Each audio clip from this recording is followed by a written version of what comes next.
A lot of people in crypto are afraid of the coming age of central bank digital currencies as a possible financial dystopia. However, there's a more positive vision of this future. Ready? Let's go. There's a lot of speculation as to what types of controls might permeate a central bank digital currency system in the case of a large central bank like the US Federal Reserve, and some measure of financial surveillance is probably inevitable. But it's also important to think about why they really want to do this in the first place. Here's a very well crafted vision of what a US central bank digital currency might look like and what it might mean for crypto from at real Natasha Che. You're going to hear me mention the US Federal Reserve from time to time, but these are really issues that have ramifications for the global economy. Natasha's starting point is to tell us what business the United States is really in.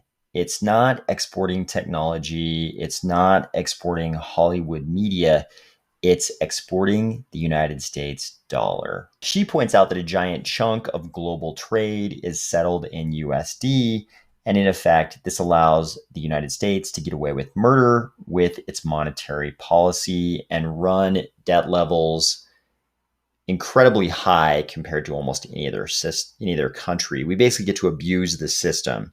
It's like, hey, I'm the US. What? Are you $50 billion? Let me just print that up. Natasha refers to this as intangible seigniorage income. Wikipedia tells us that seigniorage is the difference between the value of money and the cost to produce and distribute it, and gives us all kinds of great examples from the world of metal coins and paper note currencies. But anybody in crypto is already familiar with this fantastic game. Crypto founders, for instance, can produce digital assets, cryptocurrencies, and the actual production of those cryptocurrencies is generally very low distribution, again, very low costs. And you can print any number of units of those cryptocurrencies. And if value is ascribed to it, there's obviously going to be a delta between the value of those cryptocurrencies and the cost to produce and distribute them. Just like in the crypto context, Natasha points out that providing a medium of exchange and store of value for the world is a very lucrative business and one that the United States has a monopoly on presently. She refers to this as an exportation of dollar as a service. Natasha explains that this allows the US to run much larger trade deficits than it would otherwise, since the world sort of looks at it as US trade deficits as being roughly equivalent to US external debt. But really, the case is that it's US trade deficits minus these dollar as a service exports as being roughly equivalent to US external debt. And that, of course, is because of this delta between the cost for the US government of producing and distributing US dollars versus the value that trade partners will ascribe to it for use in global trade.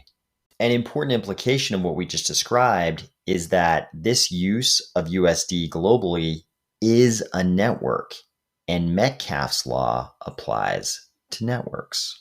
You probably already know that Metcalfe's law is the idea that the value of a network is proportionate to the square of the number of users in the network. The obvious point here is that the value of this global USD money network is dependent on the number of people using the network. And Natasha points out that because US imports have been shrinking as a percentage of the world economy, and exporting things to the US is one of the main ways that other countries are able to obtain US dollars. There has been this sort of supply side shortage where the US can't possibly get US dollars out to the rest of the global economic actors fast enough. So the value of the US dollar global monetary system has actually been shrinking because of the supply side shortage. This idea that the Fed can't get dollars out the door fast enough, of course, is going to seem extremely counterintuitive to anybody in crypto because we spend all of our time complaining about how central banks are constantly printing money. And really, the reason for being for crypto originally was to counteract central bank money printing. But of course, Natasha is writing here about how the value of this global network can be increased. And that's exactly the perspective that a central bank is in as the manager of such a monetary network. So we should look at what Natasha prescribes next as one version of what the Fed might be thinking right now and what we might see from them very soon. Luckily, Natasha is apparently not just a macro econ PhD, but she also knows about crypto because here she tells the Federal Reserve exactly how they can most rapidly increase the number of users in their network for Metcalfe's law purposes to make the network the most valuable possible by leveraging interaction with the existing cryptocurrency infrastructure.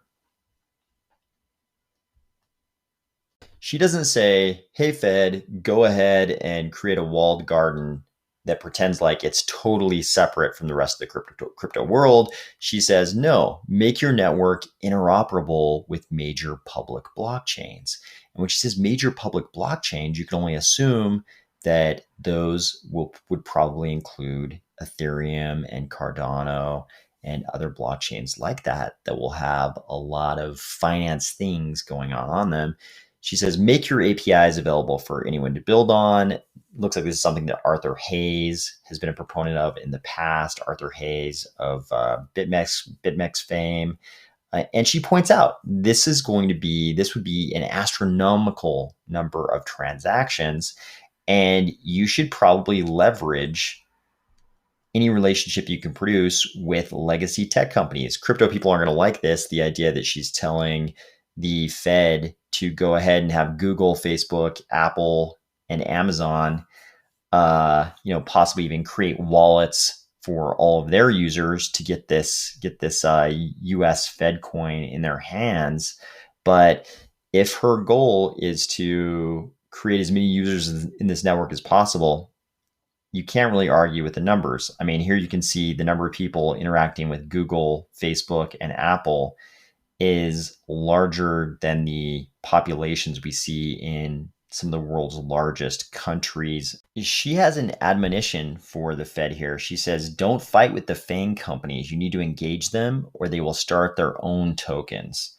And you can imagine those are two very distinct worlds. One where the Fed engages with FAANG companies and every Google user suddenly has a wallet that can hold a US CBDC, or one where there's a walled garden CBDC and the Fed is like struggling to get people to adopt the wallet, and Google, over doing its own thing, just suddenly gives everyone a wallet attached to their Google ID. She advises the US to just sort of leave stable coins alone. And, she sees that as sort of like a free, no cost way to extend the reach of the US dollar global system. I'm not sure if US regulators are going to agree to that. That might be a hard sell. But she does make a really good point in her next item. She points out that if the US were successful with this, if they were to get this digital US dollar asset in the hands of many more users than currently have access to USD, the value of USD is going to start getting bid up. And while a little bit that would probably happen no matter what, it's not really good if the value of USD keeps getting bid up.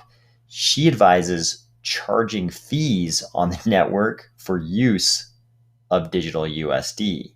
And she later on, she refers to this as explicit seigniorage in the system as opposed to the implicit seigniorage we have right now. Dutch disease is this idea that a certain sector in a nation's economy might become very strong. Usually it's like a natural resources sector. It starts becoming very strong, and this pushes up that nation's currency so much that nation's exports in other sectors like manufacturing start to suffer because their exports become very expensive for other countries and imports into that country become cheaper. So the manufacturers in that country are no longer competitive. Obviously, you can draw parallels between the sort of shrinking U.S. manufacturing sector we've seen for a long, long time, and this growth in the use of the dollar that Natasha is describing here. Again, this Dutch disease is usually from the growth of a natural resource sector, and Natasha is ascribing it to this growth in global use of the US dollar. And here she quotes an editor at the Financial Times, Brendan Greeley, who said that America had become the Saudi Arabia of money. If the US is already the Saudi Arabia of money, I don't even know what the next analogy would be under Natasha's plan. I guess the US would become like the OPEC of money.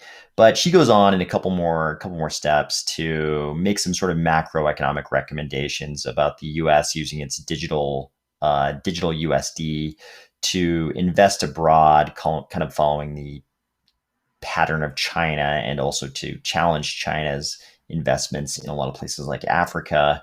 And her prognosis is sort of that if the U.S. did these things, it could extend its reserve currency status for another 20 years. This is just one macro econ PhD's vision for how a central bank like the Federal Reserve should manage their rollout of a CBDC. And obviously, you could argue the Federal Reserve is maybe in a different position than a lot of other central banks. But I think the most interesting part for all of us in crypto is this question of who the central bank would partner with. You'll notice down below in the comments, she's emphatic that the Federal Reserve should partner with the FAANG big tech companies and not with the banks. This makes perfect sense. I mean, who could more readily get digital wallets into the hands of a couple billion users? Google and Facebook, or JP Morgan and Goldman Sachs?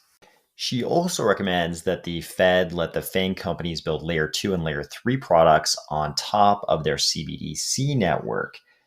But for all of us in crypto, that leaves the question, where does that leave crypto? If you think that such a partnership between federal entities and big tech would be completely unprecedented, the dealings between Palantir and the United States intelligence community come to mind.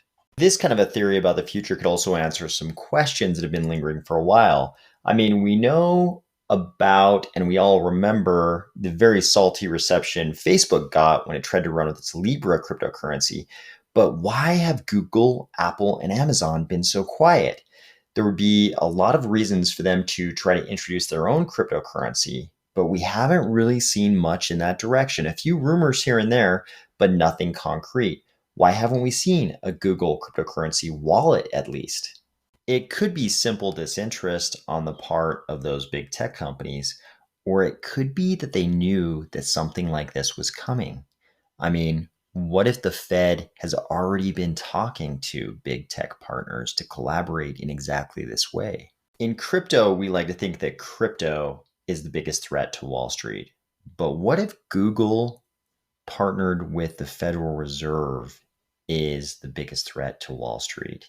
In that kind of a future, the FAANG companies could become the kingmakers of the crypto world, where being allowed into one of their wallets is the biggest determinant in the success of currently existing cryptocurrencies. Obviously, we don't know. We don't know if Natasha is right or wrong.